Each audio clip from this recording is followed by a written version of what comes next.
ദേവാമൃതം. നമസ്കാരം. ഓരോ ദിനവും നാം ചിന്തിക്കേണ്ടത് ശുഭമായ കാര്യങ്ങൾ മാത്രമാകണം. അല്ലാതെ പ്രശ്നങ്ങളെ ഓർത്ത് നാം ദുഃഖിച്ചിരിക്കരുത്. കാരണം എല്ലാവരും ഓരോ തരത്തിൽ പ്രശ്നങ്ങളുള്ളവരാണ്. എല്ലാം വിധിയെന്ന് കരുതാതെ സ്വന്തം പ്രയത്നത്തിൽ മുന്നോട്ട് പോകണം. ഈശ്വര കൃപയാൽ എല്ലാവർക്കും വിധിയെ മറികടന്ന് തല ഉയർത്തി ജീവിത വിജയം നേടാനാകണം. ഈ പ്രാർത്ഥനയോടെ നമുക്ക് ആദ്യം ശ്രവിക്കാം ഗുരുസാഗരം. സാഗരം അറിവിൻ്റെ സാഗരം ഗുരുസാഗരം.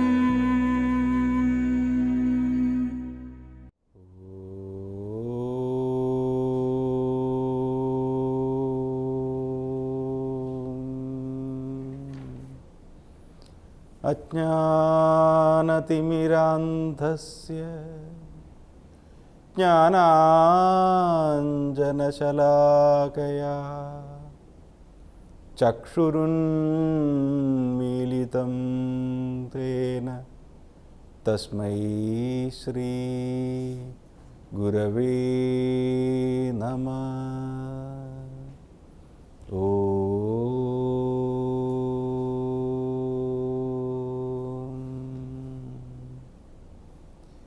സർവലോകർക്കും നാഥനായ ശ്രീനാരായണ ഗുരുദേവൻ്റെ ദിവ്യ സാന്നിധ്യം കൊണ്ട് പവിത്രമായ ഗുരുസാഗരത്തിലേക്ക് ഏവർക്കും സ്വാഗതം.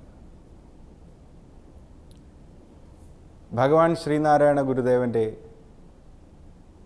നമുക്ക് ജാതിയില്ല എന്ന വിളംബരം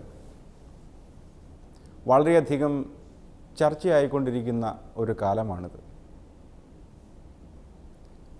ഓരോരുത്തരും അവരവർക്ക് ഉചിതമായ രീതിയിൽ അവരുടെ താല്പര്യങ്ങളെ തൃപ്തിപ്പെടുത്തുന്ന വിധത്തിൽ ഈ വിളംബരത്തെ വ്യാഖ്യാനം ചെയ്തുകൊണ്ട് ഇരിക്കുകയാണ്.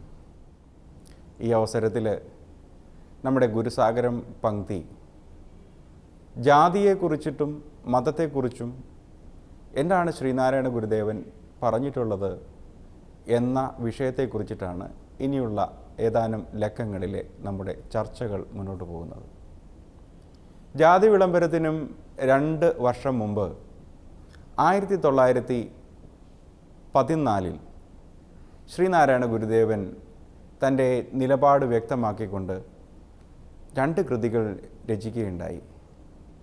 ഒന്ന് ജാതി നിർണയം, രണ്ടാമത്തേത് ജാതി ലക്ഷണം.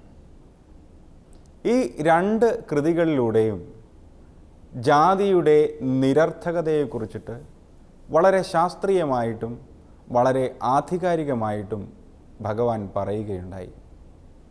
ഈ 2 കൃതികളും പഠിച്ചാൽ ചിന്തിക്കുന്ന ഏതൊരു മനുഷ്യനും ജാതി ഒരു യുക്തിരഹിതമായ കാര്യമാണ് എന്ന് ബോധ്യമാവും. ഈ ജാതിപിശാചിൻ്റെ പിടിയിൽ നിന്ന് അയാളുടെ അന്തരംഗം മോചിക്കപ്പെടുകയും അയാളിൽ യഥാർത്ഥത്തിലുള്ള മനുഷ്യത്വം ഉണർന്ന് അത് ആത്മബോധത്തിലേക്ക് നയിക്കപ്പെടുകയും ചെയ്യും. ജാതി നിർണയവും ജാതി ലക്ഷണവും പഠിച്ചാൽ എന്തുകൊണ്ട് ശ്രീനാരായണ ഗുരുദേവൻ ജാതിയില്ലാ വിളംബരം നടത്തി എന്നതിനെക്കുറിച്ച് നമുക്ക് ബോധ്യം വരും. അതുകൊണ്ട് നാം ജാതി നിർണയത്തിലേക്ക് കടക്കുകയാണ്. മനുഷ്യാണാം മനുഷ്യത്വം ജാതിർഗോത്വം ഗവാം യഥ ന ബ്രാഹ്മണാതിരസ്യൈവം ഹാ തത്വം വേത്തി കോപി നഃ. മനുഷ്യൻ്റെ ജാതി മനുഷ്യത്വമാണ്. ഭഗവാൻ പറയുകയാണ്. മൃഗങ്ങളെ നാം തിരിച്ചറിയുന്നത് എങ്ങനെയാണ്? അവയുടെ മൃഗീയ വാസന കണ്ടിട്ടാണ്. അവർക്ക് പശുത്വം, ഒരു പശുവിന് പശുത്വം ഉള്ളതുപോലെ അതിന് മൃഗത്തിൻ്റേതായ സ്വഭാവവിശേഷങ്ങൾ ഉള്ളതുപോലെ ആകൃതിയും പ്രകൃതിയും ഉള്ളതുപോലെ മനുഷ്യന് ഒരു ജാതിയുണ്ട്. അത് മനുഷ്യത്വമാണ്. മനുഷ്യത്വം പ്രകടിപ്പിക്കുന്നവനാണ് യഥാർത്ഥത്തിലുള്ള മനുഷ്യൻ എന്നർത്ഥം. മനുഷ്യൻ്റെ രൂപഭാവാദികളൊക്കെ ഉണ്ടെങ്കിലും സ്വഭാവം കൊണ്ടും പ്രകൃതം കൊണ്ടും പ്രവൃത്തി കൊണ്ടും അവനിൽ നിന്ന് മനുഷ്യത്വമല്ല പ്രകടമാകുന്നതെങ്കിൽ അയാളെ മനുഷ്യൻ എന്ന് വിളിക്കാനായിട്ട് സാധിക്കില്ല. അപ്പോൾ മനുഷ്യത്വം ആര് കാട്ടുന്നുവോ അവൻ മനുഷ്യ ജാതിയിൽ പെട്ടതാണ്. പശുവിന് പശുത്വം പോലെ, ഗോവിന് ഗോത്വം പോലെ മനുഷ്യൻ്റെ ജാതി മനുഷ്യത്വം. എത്ര സുന്ദരമായിട്ട് ഉദാഹരണ സഹിതം നമുക്ക് അന്യമായ വസ്തുക്കളെ ഒന്നുമല്ല ഭഗവാൻ എടുത്തത്. നിത്യജീവിതത്തിൽ നമ്മുടെ ശ്രദ്ധയെ കവരുന്ന വസ്തുതകളെ എടുത്തിട്ടാണ് ഭഗവാൻ തൻ്റെ ഈ ഒരു ശാസ്ത്രീയ സത്യം പറയുന്നത്.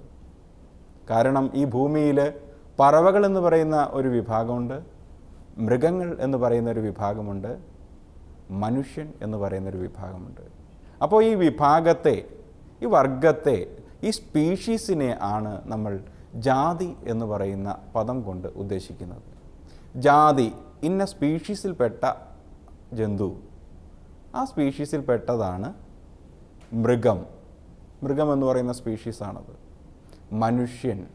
മനുഷ്യൻ്റെ സ്പീഷീസ് മനുഷ്യത്വമാണ്. ബാക്കി വരികളിലൂടെ നമുക്ക് അടുത്തലേക്കും കടന്നു പോകാം. ഇന്നേക്ക് എല്ലാവർക്കും നമസ്കാരം. ദേവാമൃതം